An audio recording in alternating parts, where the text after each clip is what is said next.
Worst show ever, hands down. The first time we went to Atlanta. The day didn't start off all that well. Everybody was a little bit on edge with each other. And we drive all the way up I-75 to get there. I realized I went all the way up there and didn't have any pants. I had some shorts with me, but you know, it's not really good rock and roll etiquette, so we had to do a load-in, and the load-in is actually up 2 flights of stairs, metal stairs at that.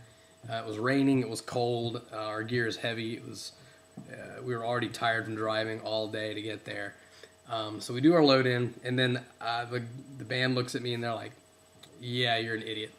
So I was on my own. I had to go wander the streets of Atlanta looking for a clothing store, and I have no idea where I'm at. So I'm walking around for a good half an hour, nothing. When I come back, they had gotten some dinner without me, of course, and I finally convinced Chris to get our vehicle and help me go find some pants. So long story short, we drive around for probably another 30 minutes. I finally find a place like a TJ Maxx type of place that has jeans, and I buy a pair of jeans. So that little fire was put out. Well, when we get up to the venue, there was some sort of mix-up, and there was no engineer for the night. And so we're all waiting around. All the other groups are waiting there, waiting. It's 30 minutes before showtime, and in comes this guy, stumbled through the door, his eyes bloodshot red, hair a mess, and he was our engineer for the night.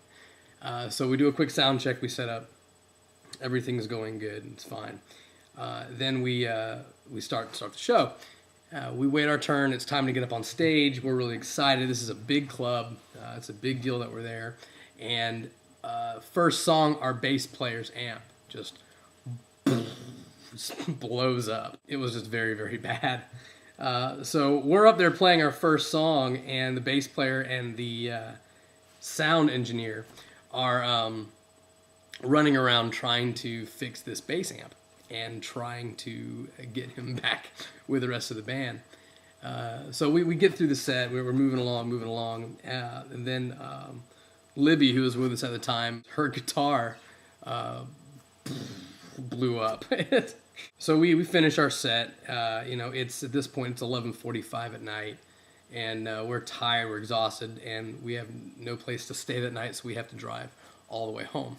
Well, it gets a little bit better. When we were setting up for sound check, we realized that Chris had left some vital pieces of equipment from his drums back home at the practice space. So he had to borrow some from one of the other acts, an act that was playing a little bit before us. So while we're setting up and we're getting ready to play, there's a good crowd there that night.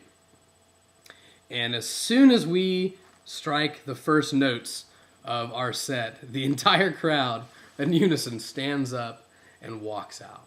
And just not a glance at us, no nothing. As the night goes on, and all the other things happen, amp blows up, guitar blows up, whatever.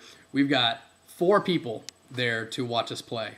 One of them is actually a friend/fan, somebody who came out to see us.